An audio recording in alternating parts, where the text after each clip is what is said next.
Hello dear students. So today हम बात करेंगे एक ऐसे टॉपिक की जो बहुत ही बेसिक है, because we all see pregnant ladies, but what actually goes behind this pregnancy, it is important to know that. So we know that we have a गर्भनाल। ये सबको पता है कि जब भी कोई बच्चा पैदा होता है तो उसकी एक गर्भनाल होती है।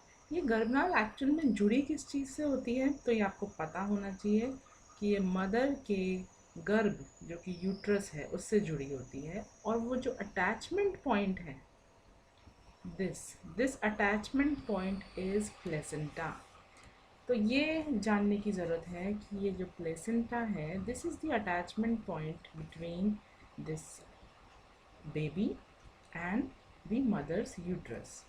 ओके, तो आज हम जो टॉपिक पढ़ने जा रहे हैं उसका नाम है endocrinology and physiology of placenta.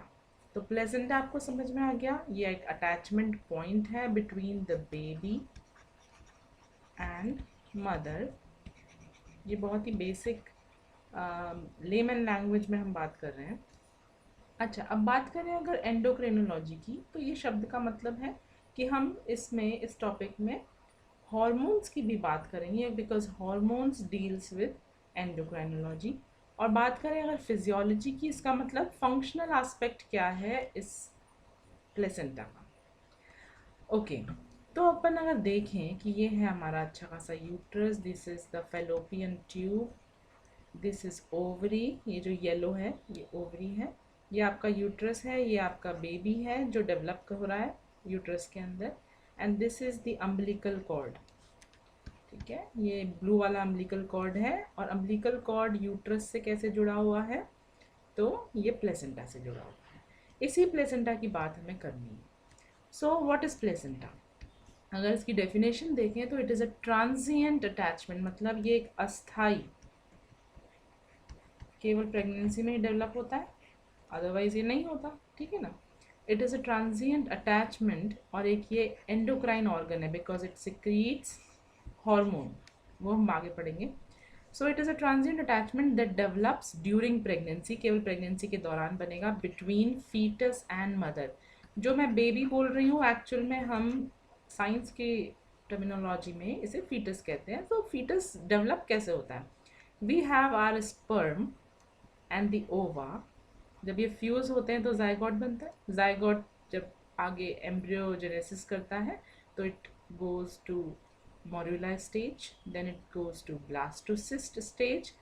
Blastocyst एक ऐसी स्ट्रक्चर है जिसमें यहाँ पे कुछ सेल्स होंगी जिनको अपन बोलेंगे एम्ब्रियोब्लास्ट सेल, और बाकी जो पोर्शन है वो कहलाता है ट्रोफोब्लास्ट।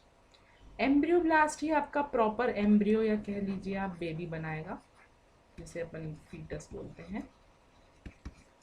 और ट्रोफोब्लास्ट दो चीज़ों में डिफरेंशिएट होता है, एक साइटोट्रोफोब्लास्ट सेल्स और एक सिंसाइशियल ट्रोफोब्लास्ट सेल्स।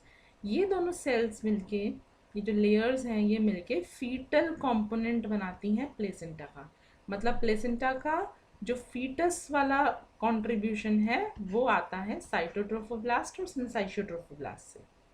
जबकि अगर हम बात करें कि मेटर्नल कंपोनेंट क्या है प्लेसेंटा का, तो वो है यूट्रस। आगे पढ़ेंगे कि यूट्रस की भी कौन सी लेयर है, तो वो हम आगे पढ़ेंगे कि कौन सी लेयर है, वो मैं आपको यहीं पे बता देती हूँ। It is decidua basalis. ठीक है, this is the layer of uterus which contributes to maternal component of placenta.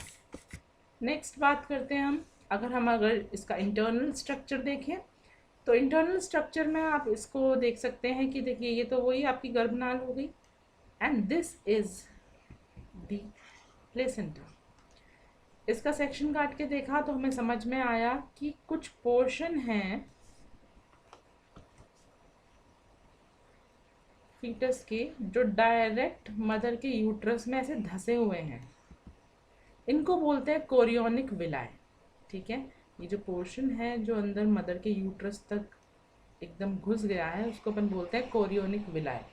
इस विलाय के अंदर सारी ब्लड वेसल्स होती हैं फीटस की, ये आप देख रहे हैं रेड और ब्लू, ये पूरी अंदर ऐसे गोल गोल होती हुई अल्टीमेटली अंदर जा रही है। ठीक है, नेक्स्ट ये जो पोर्शन दिखाई दे रहा है आपको, दिस पोर्शन, ये मदर का है।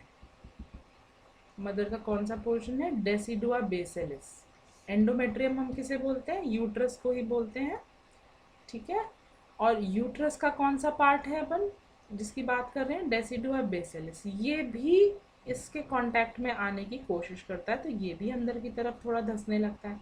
कुल मिला के ये विलाए और मैटरनल डेसिडुआ बेसिलिस दोनों आपस में इतने अच्छे से चिपक जाते हैं कि कुछ स्पेसेस यहाँ क्रिएट होती हैं। ये जो रेड पोर्शन आपको नज़र आ रहा है ये जो रेड पोर्शन है, ये रेड पोर्शन पूरा ब्लड से भर जाता है और इसको अपन बोलते हैं लेक्यूने या intervillous space. It is filled with mother's blood. दूसरी बात, अगर हम इन विलाय को थोड़ा डिटेल में देखें कि इनका स्ट्रक्चर इंटरनली कैसा है, क्योंकि मैंने यहाँ पे दो बातें करी हैं लास्ट स्लाइड में कि ट्रोफोब्लास्ट की दो लेयर्स हैं, साइटो और सिंसाइशियो। यहाँ देखिए इस एक विलाय का डायग्राम बना हुआ है। जो ये सेल्यूलर लेयर है, ठीक है, cellular layer, this cellular layer is our cytotrophoblast, ठीक है। और जो लेयर थोड़ी डिफ्यूज सी लग रही है, इसमें छोटी छोटी न्यूक्लियाई आपको दिख रहे हैं, इसमें सेल मेम्ब्रेन गायब हो गई है और इस तरह से न्यूक्लियाई सब एक आपस में कांटेक्ट बना रहे हैं, इस लेयर को बोलते हैं अपन सिंसाइशियोट्रोफोब्लास्ट। तो ये दो बातें याद रखनी है आपको कि जो विलाय है, कोरियोनिक विलाय, ठीक है, उस वो एक्चुअल में बनी किससे है? साइटोट्रोफोब्लास्ट और सिंसाइशियोट्रोफोब्लास्ट से। इतना ही आपको पता होना चाहिए। तो प्लेसेंटा की अगर फिजियोलॉजी देखें तो ये काम कैसे करता है? इसका काम करने का तरीका है डिफ्यूजन द्वारा। ये आपको याद रखना है, diffusion is the process by which it works. कैसे? कि अगर मान लीजिए this is our fetal compartment, ठीक है, और ये है मैटरनल यूट्रस, तो आपको पता है फीटस में से जितना भी वेस्ट है, जैसे फीटस में से CO2 बनेगा तो वो मदर के उसमें जाएगा। फीटस के जितने भी एक्सक्रीटरी वेस्ट होंगे, चाहे वो यूरिया हो, यूरिक एसिड हो, या कोई भी तरह की एक्सक्रीटरी सब्सटेंस हो, वो सारा फीटस से मदर के अंदर ट्रांसफ़र होगा डिफ्यूजन द्वारा, ठीक है। Diffusion is the process. और जब भी फीटस को ऑक्सीजन चाहिए होगा या फूड स्टफ चाहिए होगा तो वो मदर द्वारा फीटस को दे दिया जाएगा। तो ये चार चीज़ें हमें पढ़नी है फिजियोलॉजी में कि CO2 कैसे ट्रांसफ़र होती है, एक्सक्रीटरी वेस्ट कैसे ट्रांसफ़र होते हैं, ऑक्सीजन कैसे ट्रांसफ़र होती है, और फूड स्टफ कैसे ट्रांसफ़र होते हैं। तो सबसे पहले अगर अपन बात करें कि भाई ऑक्सीजन का डिफ्यूजन कैसे होता है प्लेसेंटल मेम्ब्रेन के थ्रू, तो इसको समझने से पहले हमें फीटस की कुछ खास बातें समझनी पड़ेंगी कि फीटस जो है उसके पास होता है फीटल हीमोग्लोबिन। इसका हीमोग्लोबिन एडल्ट के हीमोग्लोबिन से थोड़ा डिफरेंट होता है।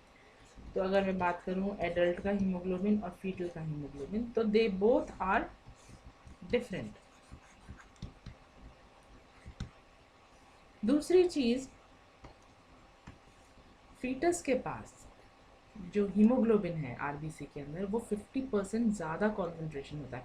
अगर मैं एडल्ट RBC की बात करूं, ये एडल्ट की RBC है, इसमें मान लीजिए 2 हीमोग्लोबिन मॉलिक्यूल हैं। वहीं अगर मैं बात करूं फीटल RBC की, तो उसके पास करीबन 4 हीमोग्लोबिन मॉलिक्यूल होंगे। समझ में आया? तो ये एक अंतर है। लास्ट इफेक्ट है डबल बोहर इफेक्ट, जो कि बहुत हेल्प करता है फीटस की ऑक्सीजन लेने में। कैसे? पहली बात तो ये, हमने ये क्या देखा कि फीटल हीमोग्लोबिन जो है उसकी, ये आप याद रखें, it has high affinity for oxygen. तो फीटल हीमोग्लोबिन ऑक्सीजन के लिए ज़्यादा एफिनिटी रखता है कंपेयर टू एडल्ट हीमोग्लोबिन। दूसरा, जो RBCs हैं फीटस की, उसमें हीमोग्लोबिन की कॉन्सेंट्रेशन 50% ज़्यादा होती है कंपेयर टू एडल्ट हीमोग्लोबिन, तो ज़्यादा ऑक्सीजन कैरी कर सकता है। दूसरा, डबल बोहर इफेक्ट क्या है? देखिए, ये फीटस का कंपार्टमेंट है, फीटस ने खूब सारी CO2 बनाई क्योंकि फीटस ऑब्वियसली रेस्पिरेशन कर रहा होगा, जो भी उसका वेस्ट गैसेस हैं वो CO2 रहेगी। तो CO2 की कॉन्सेंट्रेशन यहाँ पे बहुत ज़्यादा है अभी। अब कॉन्सेंट्रेशन ग्रेडियंट से CO2 सारी की सारी यहाँ पे चली जाएगी मदर के पास, ठीक है, मदर के पास आ गई, फीटस खुश हो गया यहाँ पे। अब जिस पोर्शन में CO2 चली जाती है वहाँ का ब्लड हो जाता है एसिडिक, ये आपको याद रखना है। जहाँ CO2 होगी वहाँ ब्लड क्या होगा, एसिडिक, ठीक है। जहाँ CO2 नहीं होगी वहाँ ब्लड कैसा हो जाएगा, एल्कलाइन। अब एक बात याद रखना, जहाँ चीज़ें एसिडिक होती हैं वहाँ पे हीमोग्लोबिन की एफिनिटी ऑक्सीजन के लिए कम हो जाती है, ये बात याद रखनी है। जहाँ पे भी CO2 होगी वहाँ ब्लड कैसा हो जाएगा, एसिडिक। एसिडिक होते ही हीमोग्लोबिन की एफिनिटी ऑक्सीजन से बाइंड होने की कम हो जाती है, तो ये ऑक्सीजन गिव अप कर देगा। दूसरी जगह अगर ब्लड अल्कलाइन हो गया है तो वहाँ पे ऑक्सीजन बाइंडिंग कैपेसिटी हीमोग्लोबिन की बढ़ जाती है। बढ़ जाने से जितनी भी ऑक्सीजन होगी ये फटाक से कैच कर लेगा। भाई ऑक्सीजन आ गई खूब सारी, मजे आ रहे। इस तरह से इसे कहते हैं हम डबल बोहर इफेक्ट, ये आपको याद रखना। सो व्हाट हैपेंस, वैसे हम पढ़ें जस्ट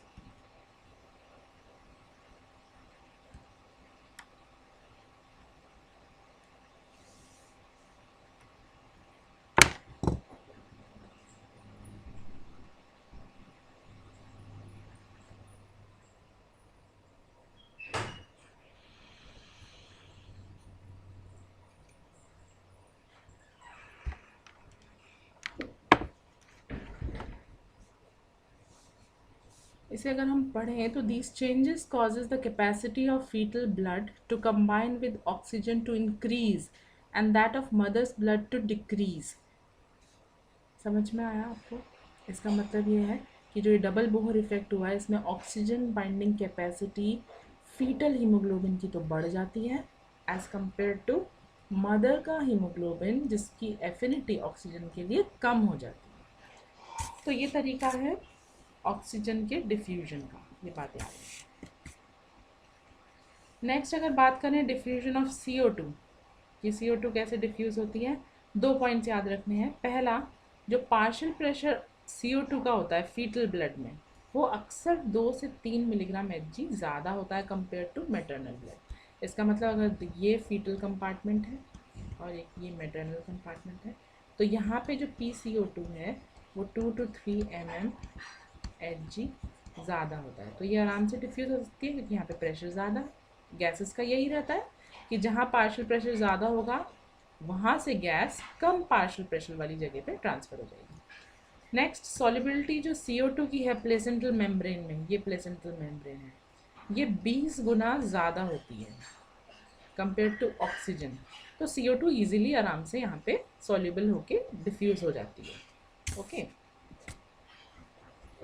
नेक्स्ट बात करते हैं अपन फूड स्टफ्स कैसे डिफ्यूज़ होते हैं।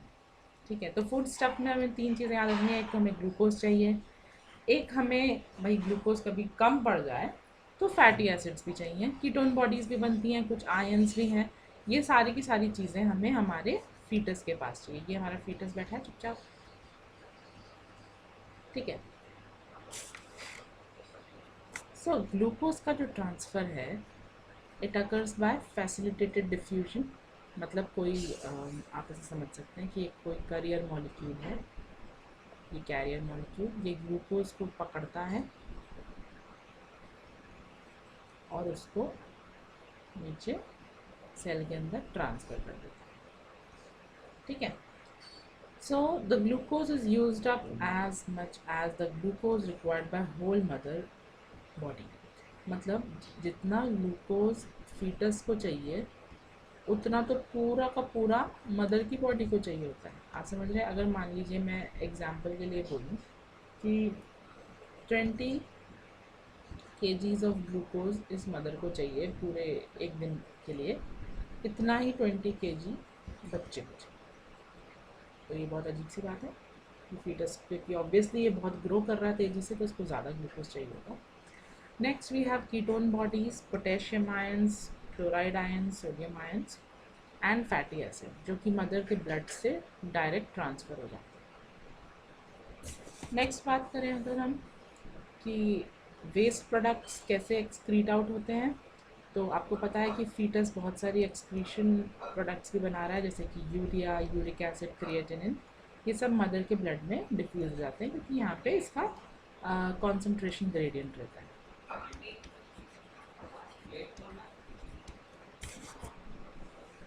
नेक्स्ट अगर अपन बात करें एंडोक्राइनोलॉजी की, प्लेसेंटा की एंडोक्राइनोलॉजी की, इसका मतलब हम क्या डील कर रहे हैं, हॉर्मोन्स के बारे में।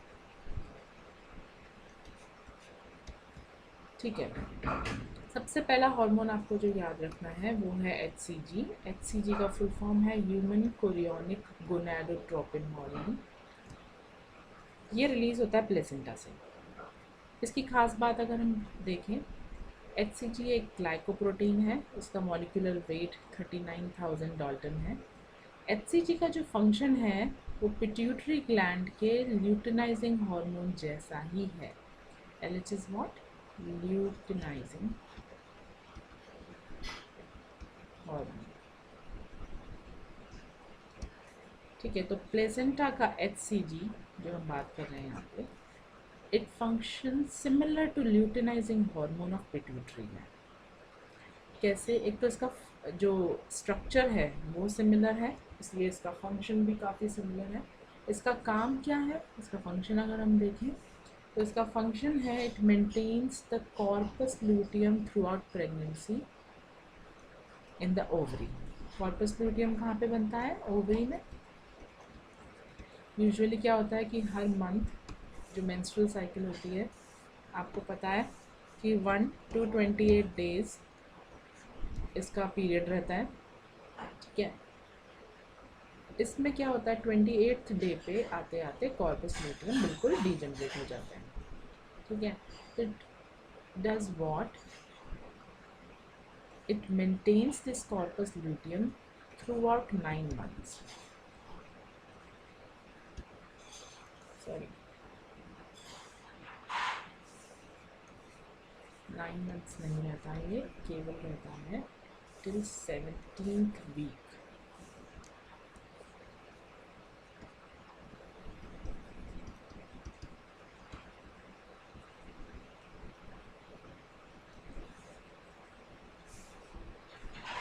ओके, तो HCG का काम क्या हुआ कि ये जो कॉर्पस लूटियम है इसको ये स्टिमुलेट करता है टू सिक्रीट खूब सारा progesterone and oestrogen.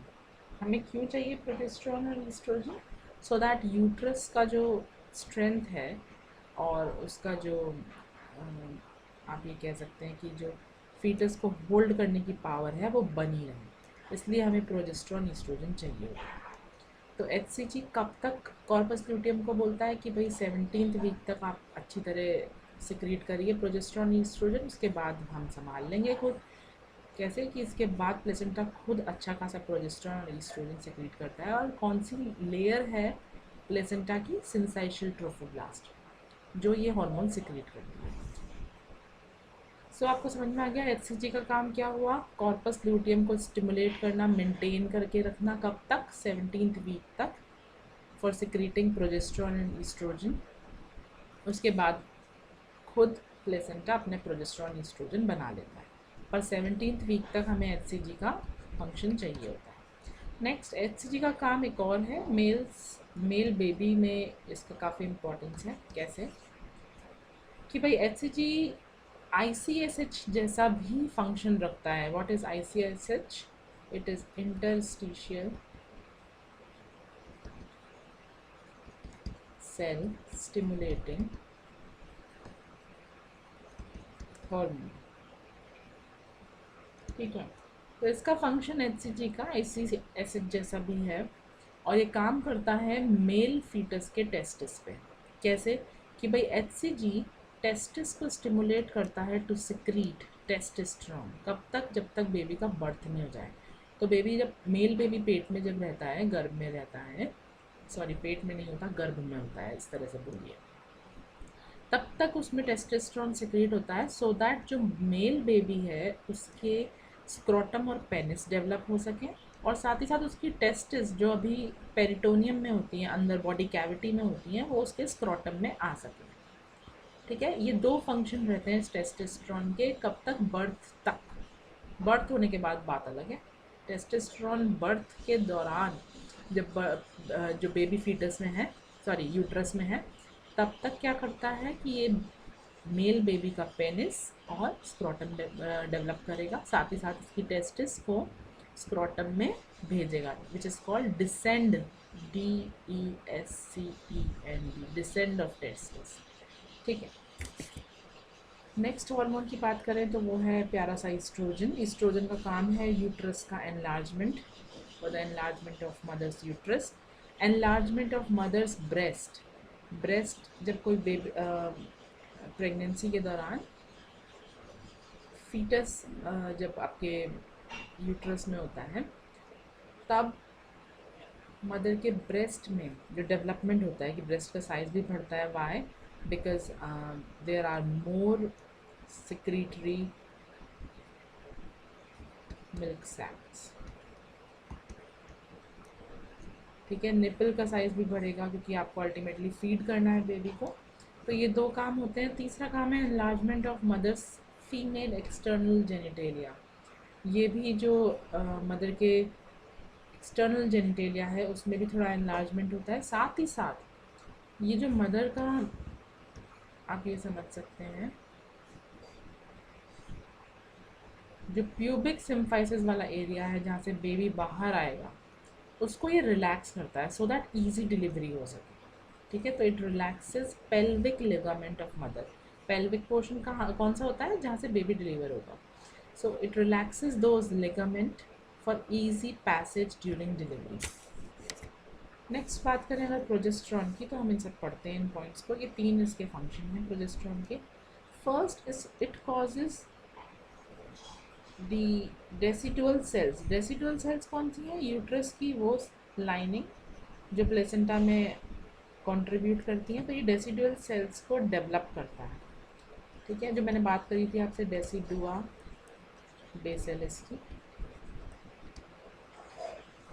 So progesterone causes decidual cells to develop in the uterine endometrium। Endometrium किसे बोलेंगे हम? यूट्रस की वो लेयर जो प्लेसेंटा में कंट्रीब्यूट करती है। And these cells play an important role in the nutrition of early embryo. ये सेल्स जो आपका बेबी है उसके स्टार्टिंग का जो न्यूट्रिशन है उसका पोर्शन उसमें हेल्प करते हैं। Next, progesterone decreases the contractibility of pregnant uterus. देखिए क्या होता है, अगर मान लीजिए आप यहाँ पे प्रेग्नेंट हैं, ठीक है, बेबी आपके, अगर मान लीजिए यहाँ पे कॉन्ट्रैक्शन हो जाए तो बेबी तो बाहर आ जाएगा। तो ऐसे 9 महीने में कभी भी कॉन्ट्रैक्शंस नहीं होने चाहिए। ठीक है, नहीं होने चाहिए ना। तो कौन है जो इस कॉन्ट्रैक्शंस को अवॉइड करता है? वो है प्रोजेस्टेरोन। प्रोजेस्टेरोन बोलते हैं ना बाबा ना, कोई कॉन्ट्रैक्शन नहीं करना पूरे 9 महीने। ठीक है, so it prevents uterine contraction from causing spontaneous abortion. अपने आप मिसकैरेज हो सकता है, अबॉर्शन हो सकते हैं अगर कॉन्ट्रैक्शन होने लग जाए। इसलिए प्रोजेस्टेरोन इसको अवॉइड करता है। ठीक है, इसको रोक के रखता है। तीसरा, progesterone contributes to the development of conceptus even before implantation because it specifically increases the secretion of mother's fallopian tube and uterus to provide appropriate nutritive matter for the developing embryo। देखिए भैया, ऐसा है कि भाई ये है आपका fallopian tube, ये है यूट्रस। तो अभी तो भाई ओवरी से ओवा आया ही है, यहाँ स्पर्म कहीं तैर रहा है। ठीक है, ये दोनों जाइगोट बन गए। अभी इम्प्लांटेशन थोड़ी हुआ है, केवल जाइगोट ही बना है, पर उसको पता रहता है कि जाइगोट बन गया है तो तैयारियाँ शुरू हो जाती हैं। तो प्रोजेस्ट्रॉन है जो तैयारी करता है कि भाई हाँ, जैसे अपन शादी में नहीं करते कि बहुत सारे हलवाई वलवाई बैठा देते हैं, सब कुछ तैयारियाँ हो जाती हैं, टेंट वाला आ जाता है, ऐसे ही। तो प्रोजेस्ट्रॉन सारी की सारी तैयारियाँ करता है इस यूट्रस को प्रिपेयर करने के लिए कि भाई जाइगोट बन गया है, आप तैयार रहिए, कभी भी इम्प्लांटेशन होना है। तो ये प्रोजेस्ट्रॉन भाई साहब है कि ध्यान रखते हैं। Next is last HCS hormone. Last hormone नहीं, लास्ट नहीं से लास्ट है। This is human, H for human, chorionic somatomammotropin. इसको एक मतलब ऑल्सो नोन एज, पता होनी चाहिए छोटी छोटी चीज़ें, also known as placental lactogen. इसका मॉलिक्यूलर वेट 38,000 डाल्टन है और ये प्रोटीन मॉलिक्यूल है। नेक्स्ट, इसका सिक्रीशन 5th वीक से शुरू हो जाता है। और ये मैक्सिमम क्वांटिटी में सिक्रीट होता है। जितने भी हॉर्मोन्स आपके प्रेगनेंसी में सिक्रीट होते हैं उसमें सबसे ज़्यादा कौन सा हार्मोन सिक्रीट होता है, वो आपको याद रखना है, HCS। इसका फंक्शन क्या है, ब्रेस्ट का डेवलपमेंट। ये ग्रोथ हार्मोन जैसे ही काम करता है, इसका काम है खूब सारा प्रोटीन बनाना। नेक्स्ट, ये मदर की बॉडी के अंदर, याद रखें, मदर की बॉडी के अंदर इंसुलिन सेंसिटिविटी को कम करता है और ग्लूकोज की यूटिलाइजेशन को भी कम करता है। जैसे ये बेचारी मदर, ये इसके भाई साहब फीटस अंदर बैठे हैं। मदर की बॉडी में इंसुलिन की सेंसिटिविटी कम करने का मतलब ये है कि इंसुलिन ग्लूकोज पे काम नहीं करेगा। काम नहीं करेगा तो ग्लूकोज फ्री घूमता रहेगा मदर की बॉडी में। फ्री क्यों घूम रहा है, क्योंकि फीटस है ना, ये बैठे हैं अंदर कि हमें चाहिए, हमें चाहिए, मम्मा आप मत लो, आप मत लो ये ग्लूकोज। इसलिए इंसुलिन की सेंसिटिविटी कम हो जाती है और अल्टीमेटली वो सारी की सारी किसको मिलता है फिर, ग्लूकोज, फीटस को। दूसरा, ग्लूकोज का यूटिलाइजेशन कम हो गया, ये हमने देख लिया। अगर इंसुलिन सेंसिटिविटी कम है, इंसुलिन होके भी सेंसिटिव नहीं है, काम नहीं कर पा रहा, तो ग्लूकोज पड़ा रह जाएगा, ग्लूकोज यूटिलाइज नहीं होगा मदर की बॉडी में, तो किसको अवेलेबल होगा, फीटस को। Next hormone is relaxin. Relaxin एक पॉलीपेप्टाइड है और मॉलिक्यूलर वेट इसका केवल 9000 डाल्टन होता है। इसका काम है सर्विक्स को सॉफ्टन करना, मतलब नरम करना, क्योंकि भाई जब बेबी बाहर आएगा सर्विक्स ही यूट्रस का एंड पॉइंट है, तो वो सर्विक्स अगर हार्ड हुआ तो बेबी नहीं आ पाएगा, बेबी को बड़ा फ्रिक्शन फील होगा। तो उसको सॉफ्ट करने के लिए we have this hormone relaxin. So this is all our endocrinology, क्योंकि हमने सारे हार्मोन्स पढ़ लिए। हमने फंक्शनिंग भी देख ली कि प्लेसेंटा में कैसे चीज़ें ट्रांसफ़र होती हैं, डिफ्यूज़ होती हैं मदर से फीटस में और फीटस से मदर में। तो ये छोटा सा टॉपिक है, I hope you like it. Thank you so much. Comments पे अपना फीडबैक दीजिएगा। Tata, bye bye.